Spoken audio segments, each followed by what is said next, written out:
Hindi pa nga ba talaga ibinigay ni Sukuna ang 100% laban kay Gojo o sadyang naghihintay lang talaga ng tamang pagkakataon para tapusin si Gojo? At ano kaya ang tunay na plano ni Gojo sa likod ng kanyang ngiti nang sinabi niyang gagamitin na niya ang Unlimited Hollow Techniques dahil sa chapter na ito ay papunta na talaga sa sukdulan ang Battle of the Strongest between Gojo and Sukuna. At malalaman natin sa chapter na ito kung ano ang alas ng magkabilang panig kung paano nila tatapusin ng isa't isa. Habang ang ating mga bida ay nagtatalo na rin kung kailangan ba talagang tulungan si Gojo laban kay Sukuna since nasa disadvantage si Gojo dahil na-adapt na ni Mahoraga ang Infinity. At masasaksihan natin ang pagwawala ni Gojo to the point na one hit delete si Agito gamit ang maximum output blue, so without any further ado, let's go! Nagsimula ang chapter na ito kung saan biglang tumayo si Yuta at nagdesisyong umalis, dala-dala ang kanyang katana upang tulungan si Gojo laban kay Sukuna. Biglang nagalit si Kashimo at sinabing bumalik ka dito, huwag kang makialam. At saka hindi daw si Yuta ang nakalinyang sunod na lumaban kay Sukuna. Na makikitang lumalabas ang cursed energy ni Kashimo which is ang kuryente, habang si Yuta naman ay galit na rin na nakatitig kay Kashimo at lumalabas na rin ang kanyang cursed energy. Sa sobrang intense na nga ng laban mga lods, kahit ang mga nanunood ay nagkainitan na rin. Pinakalma ni Hakare si Yuta at sinabing tama si Kashimo dahil sinabi sa kanila ni Gojo bago nagsimula ang laban na tutulong sila kapag mahina na siya compare sa kanila. Sinabi ni Yuta na mayroong kaganapan na pwede nilang i-take opportunity since hindi pa nakakagamit ng domain si Sukuna dahil as of now, na-damage ang utak ni Sukuna kaya pwede nila itong i-take advantage. At dagdag pa ni Yuta na kaya namang i-handle nilang dalawa ni Rika ang dalawang Shikigami upang makapag-create ng pressure kay Sukuna. Bigla namang nagsalita si Maki na kung meron mang lumabas upang sumali sa laban ay walang iba kundi siya lamang. Kaya napasagot si Kashimo na sira ulo ka ba? Sinabi ni Maki na huwag daw kalimutan ni Yuta ang kanyang papel bilang isang malakas na sorcerer na kapag sumali siya sa laban ay mababawasan ang kanilang mga insurance na pwede nilang ikapanalo sa laban.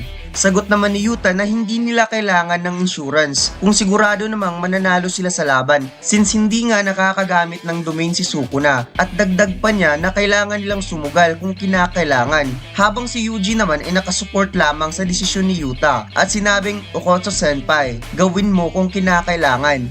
Samantalang si Kusakabe ay sumakit ang ulo at sinabing teka muna mga bata, hindi nyo talaga naiintindihan ng mga bagay. Kaya biglang kumalma si Yuta at si Yuji naman ay nagtataka kung ano ang hindi nila naiintindihan. Nagsalita si Meimei at sinabing makinig kayong lahat. Ang kondisyon daw sa pagkapanalo ni Gojo ay magkaiba kay Sukuna. Dahil si Gojo ay kailangan lang niyang talunin si Sukuna at pagkatapos nito ay sila nang bahalang mag-handle kay Kenjaku.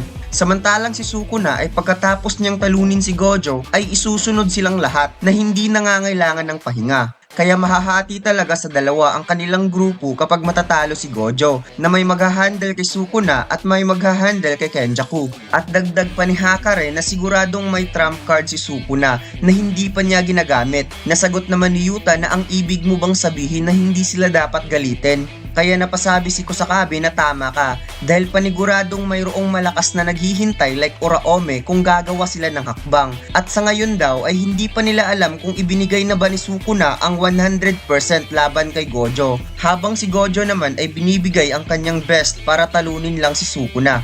Dahil mas advantage nga naman kung si Gojo lang mag-isa dahil walang sagabal. At makikita naman natin kung paano niya na-i-handle ang tatlong special grade na si Haname, Jogo, Chozo sa Shibuya Arc Incident.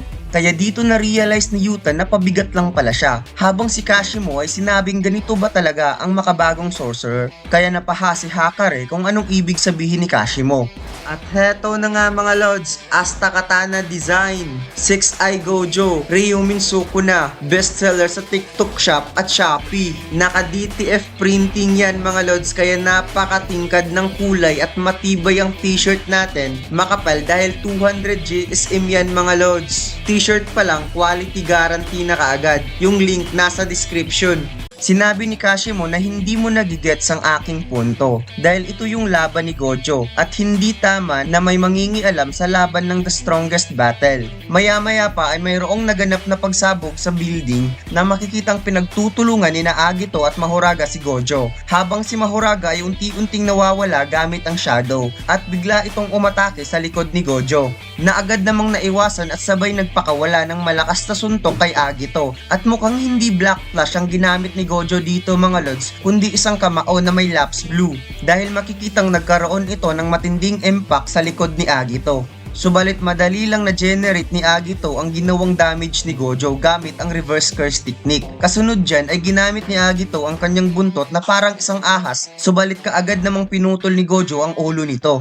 Napansin ni Gojo na mabilis lang makapag-generate ang katawan ni Agito. Maya-maya pa ay unti-unti na namang nag-generate ang buntot ni Agito gamit ang reverse curse technique. Na-realize ni Gojo na si Agito ay isang Noe na na-inherit ang ability ng tatlong Shikigami na ang Great Serpent na si Orochi, ang Round Deer na si Madoka at ang Morn Tiger na si Kozo.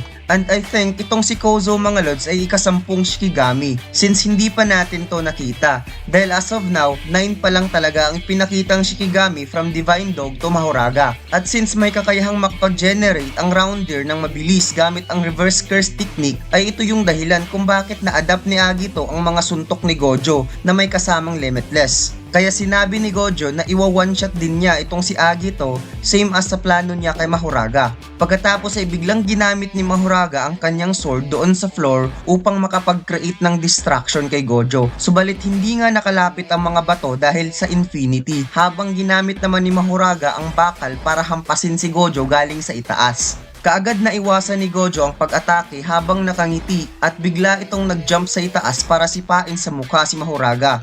At dito'y makikitang dumikit sa floor si Mahoraga kasama ang bakal na ginamit niya sa sobrang lakas ng sipa ni Gojo. Habang si Agito ay ginamit ang electricity upang iparalyze si Gojo subalit hindi pa rin tumalab dahil sa infinity. Napaisip si Gojo na sakit sa ulo niya itong si Agito. Baka siya pa ang dahilan na makapag-recover si Sukuna since nakakagamit siya ng reverse curse technique dahil sa ability ng Round Deer. Samantalang si Sukuna habang nagtatago ay sinabing nagiging maayos daw ang kanyang mga plano at ang kailangan niya lang daw gawin ay hindi pagbibigyan ng pagkakataon na makagamit si Gojo ng purple. Dahil ang purple na ginamit ni Gojo sa simula ng kanilang laban ay nasa lampas 120% ang output na parang ginamitan ni Gojo ng binding vow upang maging ganito kalakas to the point na kahit nasa 4 km si Sukuna ay mabilis itong nakarating sa kanya na kahit ang dalawang braso ni Sukuna ay may enhancement gamit ang kanyang cursed energy ay hindi pa rin kinaya. At dagdag pa ni Sukuna na wala daw siya sa kondisyon para makayanang saluin ang purple. At kahit 100% lang ang gagamitin ni Gojo ay magkakaroon talaga ito ng matinding fatal para sa kanya. Pagkatapos nga niyan ay tinanong niya si Mahoraga kung hanggang kailan siya maghihintay at hindi daw ito ang gusto niyang makita dahil sa puntong ito ay mas shadow daw niya si Mahoraga kaysa kay Megumi. Kaya pag-isipan daw ni Mahoraga at ipakita sa kanya kung ano ang kaya niyang gawin. Maya-maya pa ay umikot ang gulong ni Mahoraga at biglang nakat ang braso ni Gojo na ikinagulat talaga ni Gojo mga lods dahil hindi niya inaasahang nakapag-unleash si Mahoraga ng flying slash katulad sa dismantle ni Sukuna. And I think mga lods, isa ito sa kakayahan ng 10 Shadows na kayang ma-inherit ng Shikigami ang ability ng user. Even though si Sukuna ay nagagawang makuha ang ability ng Max Elephant kahit hindi ito sinasummon. At ngayon si Agito ay may tatlong ability ng ibang Shikigami kaya most likely ganun talaga ang nangyari. Kaya tayo nagtataka na nakakagamit si Sukuna ng ability ng Max Elephant na hindi sinasummon dahil isa ito sa kakayahan ng 10 Shadows. Kaya nang nakita ni Sukuna ang nakat na braso ni Gojo ay napasabi itong magaling.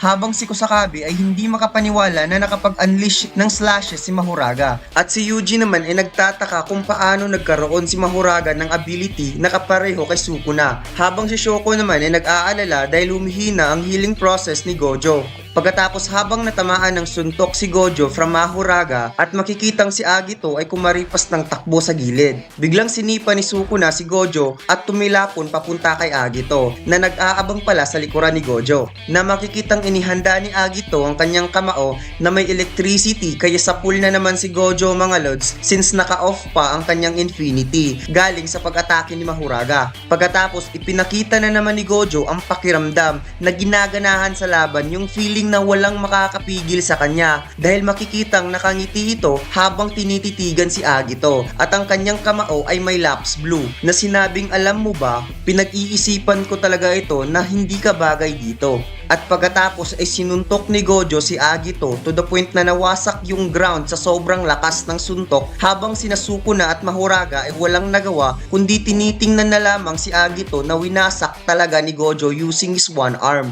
At sinundan ka agad ni Gojo ng maximum output blue kaya makikitang wasak ang lahat ng nadaanan dahil ina-attract nito ang lahat ng bagay habang si Sukuna ay makikitang pinoprotektahan ni Mahuraga. Sa sumunod na panel ay patuloy pa rin sa pag-a-attract ng bagay ang center of the gravity na walang kahirap-hirap na dinudurog si Agito na nagkakaroon ng matinding pressure katulad ng isang black hole. Pagkatapos ay sinabi ng narrator after 41 seconds ang Halo Technique Purple ni Gojo ay muli na namang magmamarka sa buong Shinjuku. At ang mabangis na laban mga lods ay patungo na talaga sa sukdulan.